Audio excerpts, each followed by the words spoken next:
एक आश्रम में गुरु ने अपने शिष्यों से सवाल पूछा कि दुनिया में सबसे बड़ा सुख क्या होता है। संध्या का समय था, धीमी धीमी हवा चल रही थी जिससे कि पेड़ की पत्तियां हिल रही थी। आसमान में पक्षी चहचहा रहे थे, सूर्य अस्त होने को आया था और सभी शिष्य अपने गुरु से इस सवाल का जवाब जानना चाहते थे।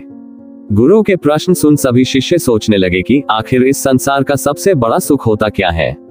सभी के मन में अलग अलग विचार आ रहे थे। तभी एक शिष्य इसका उत्तर देने के लिए खड़ा हुआ और बोला कि गुरुदेव, इस संसार में सबसे सुखी इंसान वही है जिसका शरीर सुखी है।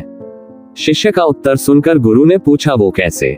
तब शिष्य ने जवाब दिया कि अगर इंसान के शरीर में बीमारियां हैं तो आपके पास कितनी भी भौतिक सुख सुविधाएं क्यों ना हो, आपके लिए वह व्यर्थ है। और इसके विपरीत अगर इंसान का शरीर स्वस्थ है तो चाहे उसके पास कुछ भी नहीं हो लेकिन उसके बावजूद वह अपने जीवन में सुखी रहेगा। इसीलिए संसार का सबसे बड़ा धन हमारा शरीर होता है। यह सुनकर दूसरे शिष्य ने उसका विरोध करते हुए कहा कि गुरुदेव, दुनिया में बहुत से लोग ऐसे हैं जिनका शरीर एकदम स्वस्थ है लेकिन बावजूद इसके वह अपने जीवन में सुखी नहीं है। मैं मानता हूं कि जीवन में सबसे ज्यादा सुखी वही इंसान है जिसका मन सुखी है। गुरु ने अपने इस शिष्य से सवाल किया कि अच्छा ये बताओ कि मन को सुखी किस प्रकार से किया जा सकता है। इसका जवाब देते हुए उस शिष्य ने कहा कि गुरुदेव, मन कभी भी संतुष्ट नहीं होता है। अगर हम किसी प्रकार मन को संतुष्ट करना सीख ले तो फिर हम किसी भी परिस्थिति में आनंद और शांति से रह सकते हैं। लेकिन समस्या यही होती है कि मन का भला कभी होता ही नहीं है। मन को चाहे कितना भी खिला दो लेकिन उसकी भूख कभी पूरी नहीं होती, चाहे उसको कितना ही धन दे दो लेकिन बावजूद इसके इसका लालच बढ़ता ही जाता है। अब गुरु ने सभी शिष्यों को समझाना शुरू किया।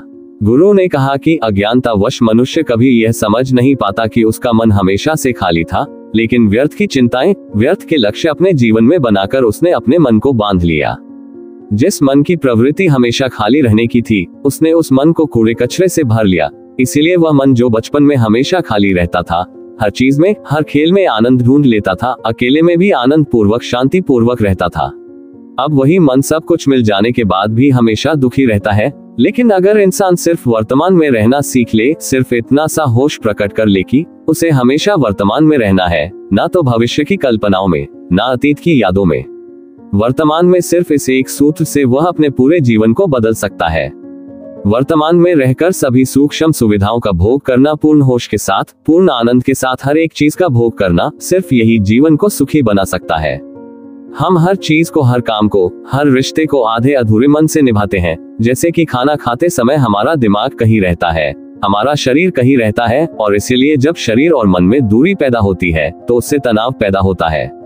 अगर आपका शरीर और आपका मन और मस्तिष्क सभी एक जगह पर संगठित होना सीख ले तो फिर आप अपने जीवन में उस शांति, उस आनंद का एहसास कर पाएंगे जो बड़े बड़े योगी पहाड़ों में तपस्या करके प्राप्त करते हैं। लेकिन इसके लिए जीवन में ज्ञान के प्रकाश का उदय होना बहुत आवश्यक है, क्योंकि अज्ञानता में आप अपने मन को कभी नहीं समझ पाएंगे। मन को समझना इस दुनिया का सबसे कठिन कार्य होता है। अगर आप अपने मन को जबरदस्ती वर्तमान में खींचकर लाने की कोशिश करेंगे तो आप बहुत जल्दी परेशान हो जाएंगे। ये कार्य बड़े धीरे धीरे, निष्ठा, प्रेम और संयम के साथ किया जाता है। अगर आप इसको जबरदस्ती करने की कोशिश करेंगे तो आप तनाव में आ जाएंगे, आप बहुत जल्दी हार मान लेंगे। इसलिए कदम कदम पर आगे बढ़ा जाए, तब मंजिल सामने ही है। और यह कहकर गुरु ने सभी शिष्यों से कहा कि अब हम ध्यान करेंगे। ध्यान करने से मनुष्य का मन, उसका मस्तिष्क वर्तमान में स्थापित होना सीख जाता है। धीरे धीरे प्रतिदिन ध्यान का अभ्यास करने से वह उस आनंद और शांति का अनुभव कर पाता है जो सांसारिक वस्तुओं में कहीं नहीं मिलता, जो किसी भौतिक सुख सुविधा में नहीं मिलता। और इसके बाद सभी शिष्य अपने गुरु के साथ ध्यान में लीन हो गए। दोस्तों, मैं उम्मीद करता हूँ कि यह कहानी आपको पसंद आई होगी। बाकी अगर आपको यह वीडियो दिल से अच्छी लगी हो तभी इस वीडियो को लाइक कर देना, और आपने अब तक इस चैनल को सब्सक्राइब ना किया हो तो चैनल को सब्सक्राइब भी जरूर कर देना। आपका हर दिन शुभ हो और खुशियों से आपका जीवन भरा रहे। धन्यवाद। नमो बुद्धाय।